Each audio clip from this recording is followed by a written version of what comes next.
আজকের এই ভিডিওটা ভাওয়েল এবং কনসোন্যান্টের ওপর আমি করতে চাইছি। বাংলার ন্যায় ইংরেজি অক্ষর দুই ভাগে বিভক্ত। ভাওয়েল বাংলায় যাকে আমরা স্বরবর্ণ বলি ও কনসোন্যান্ট বাংলায় যাকে ব্যঞ্জনবর্ণ বলি। এবার আমরা দেখব ভাওয়েল কাকে বলে আর কনসোন্যান্ট কাকে বলে। ইংরাজিতে এ, ই, আই, ও, ইউ এই পাঁচটি অক্ষরকে ভাওয়েল বলে। এরা অন্য বর্ণের সাহায্য ছাড়াই উচ্চারিত হতে পারে। আর এই পাঁচটি বর্ণ ছাড়া বাকি 21টি বি, সি, ডি, এফ, জি ইত্যাদি অক্ষরকে কনসোন্যান্ট বলে। এগুলি ভাওয়েলের সাহায্য ছাড়া উচ্চারিত হতে পারে না। তাহলে ভাওয়েল কাকে বলে আর কনসোন্যান্ট কাকে বলে এটা বোঝা গেল। ভাওয়েল কাকে বলে আমি আর একবার বলছি যে ইংরাজিতে এ, ই, আই, ও, ইউ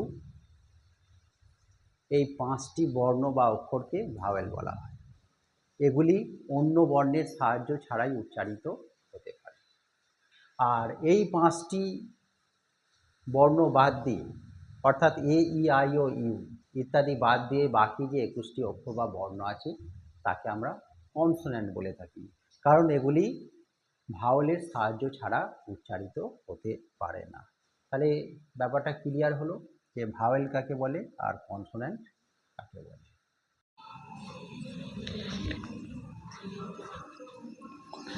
এটা জেনে রাখা দরকার যে ডব্লু এবং ওয়াই ওয়ার্ডের মধ্যে বা শেষে থাকলে এদেরকে ভাওয়েল বলে গণ্য করা হয়। যেমন ডি, এ, ওয়াই, ডে, টি, ডব্লু, টু এই দুটি ওয়ার্ডের মধ্যে ওয়াই শেষে আছে, আবার ডব্লু এটা আবার মাঝে আছে।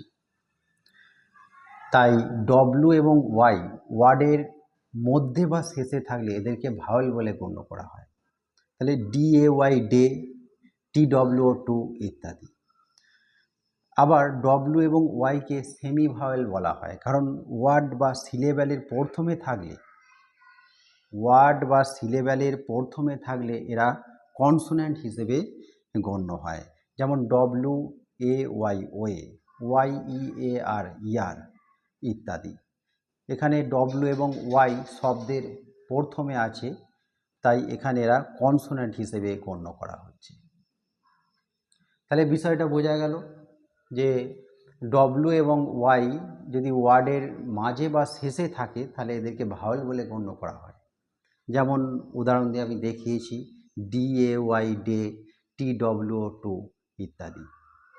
এখানে এগুলো ভাওয়েল হিসেবে বসেছে। আবার ডব্লু এবং ওয়াইকে সেমি ভাওয়েল বলা হয়, কারণ ওয়ার্ড বা সিলেবেলের প্রথমে থাকলে এরা কনসোন্যান্ট হিসেবে গণ্য হয়।